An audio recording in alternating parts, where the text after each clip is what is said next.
সাবধান, আপনি যদি পেটের রোগী হন, গ্যাস অম্বল যদি আপনার পিছু না ছাড়ে, তাহলে কিন্তু এই রান্নার থেকে থাকবেন আপনি অনেকটা দূরে। কারণ এই রান্নায় যে পরিমাণ ঝাল এবং যে পরিমাণ তেল ব্যবহার হয়েছে, সেটা কিন্তু আপনার পেটকে বা আপনার আত্মাকেও প্রায় নাড়িয়ে দিতে পারে। যাই হোক, দেখে নিন, যদি দেখেও থাকেন তাহলে নিজের রিস্কে দেখবেন। মজা করছিলাম। এই দারুণ রান্নাটা কিন্তু সত্যি অসাধারণ হয়। হ্যাঁ, একটু তেল ঝাল মশলা একটু বেশি পড়ে ঠিকই, কিন্তু খেতে কিন্তু দারুণ হয়।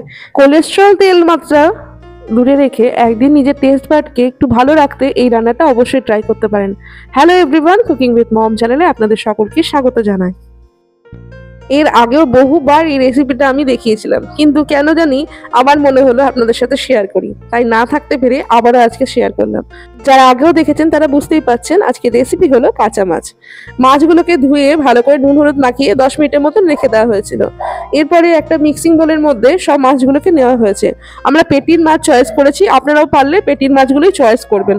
কাটা মাছে রান্না করলে কিন্তু অসুবিধা। এরপরে 1 চামচের মতন রসুন বাটা, 1 চামচের মতন শুকনো লঙ্কা বাটা, এটা শিলে বাটা হয়েছে শুকনো লঙ্কা, আর 3-4টে টমেটো, মানে ছোট ছোট সাইজের টমেটো বাটা দেওয়া হলো, আর সাথে হলুদ আর সামান্য পরিমাণ লবণ, কারণ অলরেডি মাছে লবণ দেওয়া ছিল, আর ঝালটাকে ব্যালেন্স করার জন্য সামান্য পরিমাণ চিনি দিয়ে ভালো করে মিক্স করে রেখে দিতে হবে।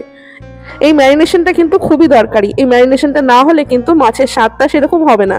এই মাছটা আর মাছের সাথে করলে আরো ভালো হয়, তবে আমরা সেরকম মাছ পাই না, তো বাজার চলতি তেলাপিয়া রুই দিয়ে এটা ট্রাই করা হয়েছে আর কি। তো আপনারা যে কোনো মাছ দিয়ে করতে পারেন। এরপরে দেখুন, মোটামুটি আধা ঘন্টা 1 ঘন্টা পর মাছ যখন ম্যারিনেটেড ভালো করে হয়ে গেছে, তখন কড়াইয়ের মধ্যে দেওয়া হলো 2 টেবিল চামচের মতন সর্ষের তেল। তেল কিন্তু এই অতটুকুই পড়বে, যা তেল মাছের থেকেই যা ভেসে উঠবে।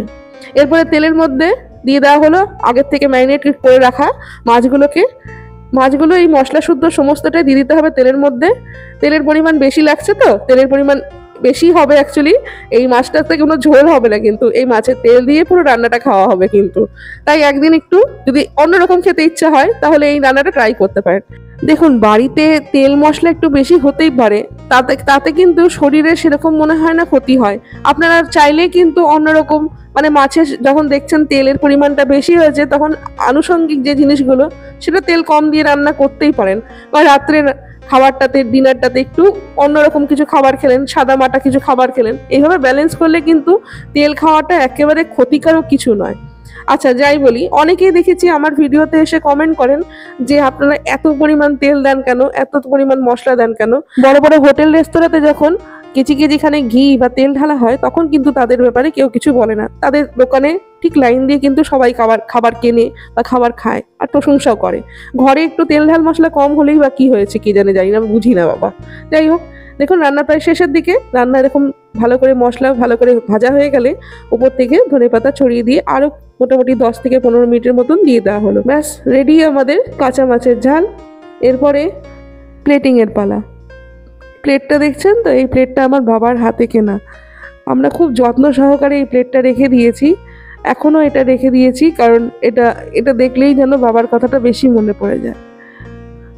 দেখছেন তো, বেশি কিন্তু ঝোল নেই, যা তেল আর অল্প টমেটোর যে রসটা আছে সেটাই আছে। এটা দিয়ে কিন্তু অল্প অল্প করে ভাত মাখিয়ে খেতে হয়। যাই হোক, এখনই জিভে জল আসছে। আপনারা যদি বানান তাহলে বুঝতেই পারবেন কতটা টেস্টি হয় জিনিসটা। এটা কিন্তু গরম ভাতেই কিন্তু ভালো লাগবে। রুটি দিয়ে আমি খাইনি কখনো, তাই বলতে পারবো না। ভাতের সাথে কিন্তু দারুণ মানায় এই ধরনের রান্না। কেমন লাগলো আজকে রান্না আমাকে জানাতে ভুলবেন না। হ্যাঁ, যদি ঝাল বেশি মনে হয় তাহলে লঙ্কার পরিমাণটা কম দিতে পারেন, তেলটাও কম দিতে পারেন, তবে এই পদ্ধতিতে রান্না করবেন, দেখবেন সত্যি ভালো হয়। আজকের ভিডিও তবে এতটুকুই। সবাই কেমন আছেন জানাতে ভুলবেন না। ভালো থাকবেন, সুস্থ থাকবেন। দেখা হবে পরের এক রান্না নিয়ে। ধন্যবাদ।